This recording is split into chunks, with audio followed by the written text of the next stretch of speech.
ಮೈಸೂರಿನಿಂದ ಕೈ ಅಭ್ಯರ್ಥಿಯಾಗಿ ಡಾಲಿ ಧನಂಜಯ್ ಸ್ಪರ್ಧೆ ಮಾಡ್ತಾರೆ ಎನ್ನುವಂತಹ ವಿಚಾರಕ್ಕೆ ಸಂಬಂಧಪಟ್ಟಂತೆ ಈಗ ರಾಮದಾಸ್ ಅವರು ಕೂಡ ಹೇಳಿಕೆ ಕೊಡ್ತಿದ್ದಾರೆ.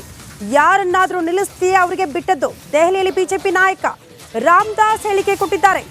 ಯಾರಾದ್ರೂ ಬರಲಿ, ಅದು ನಮ್ಮ ಕ್ಷೇತ್ರ, ನಾವು ಗೆಲ್ಲುವ ನಿಟ್ಟಿನಲ್ಲಿ ಕೆಲಸ ಮಾಡ್ತೀವಿ ಅನ್ನುವಂತಹ ವಿಚಾರವನ್ನ ಬಿಜೆಪಿ ನಾಯಕ ರಾಮದಾಸ್ ಹೇಳಿಕೆ ಕೊಟ್ಟಿದ್ದಾರೆ. ಸಹಜವಾಗಿ ಮೈಸೂರಿನಿಂದ ಕೈ ಅಭ್ಯರ್ಥಿಯಾಗಿ ಡಾಲಿ ಧನಂಜಯ್ ಅಖಾಡಕ್ಕಿಳಿತಾರೆ ಅನ್ನುವಂತಹ ವಿಚಾರ ದೊಡ್ಡ ಮಟ್ಟದಲ್ಲಿ ಚರ್ಚೆ ಆಗ್ತಾ ಇದೆ. ಹಾಗಾಗಿ ಬಿಜೆಪಿ ನಾಯಕ ಈಗ ರಾಮದಾಸ್ ಅವರು ಕೂಡ ಹೇಳಿಕೆ ಕೊಟ್ಟಿದ್ದಾರೆ. ಯಾರನ್ನಾದ್ರೂ ನಿಲ್ಲಿಸಲಿ, ಅದು ನಮ್ಮ ಕ್ಷೇತ್ರ, ಗೆಲ್ಲೋದು ನಮ್ಗೆ ಗೊತ್ತಿದೆ ಅನ್ನುವಂತಹ ವಿಶ್ವಾಸ ವ್ಯಕ್ತಪಡಿಸಿದ್ದಾರೆ. ಅಲ್ಲ, ಸಹಜ, ಅದು ಕಾಂಗ್ರೆಸ್ನವ್ರಿಗೆ ಸೇರಿದ್ದು.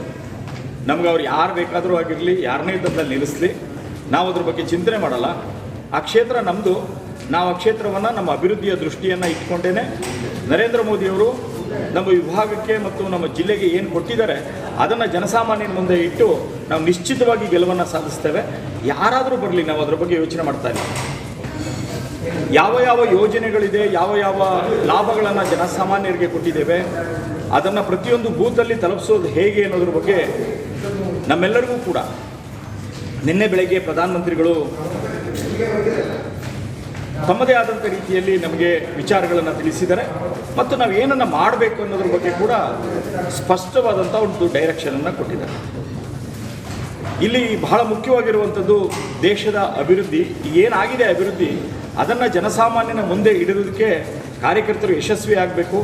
ಅದರ ಮೂಲಕವಾಗಿ ನಾವು ರಾಷ್ಟ್ರದ ದೃಷ್ಟಿಯಿಂದ ಮತ್ತು ವೈಯಕ್ತಿಕವಾದಂಥ ಲಾಭಗಳನ್ನು ಯಾರ್ಯಾರಿಗೆ ಕೊಟ್ಟಿದ್ದೀವಿ ಅಂಥವ್ರನ್ನ ಸಂಪರ್ಕ ಮಾಡಬೇಕು ಅನ್ನುವಂಥ ವಿಚಾರಗಳನ್ನು ನಮಗೆ ಸ್ಪಷ್ಟವಾಗಿ ಕೊಟ್ಟಿದ್ದಾರೆ.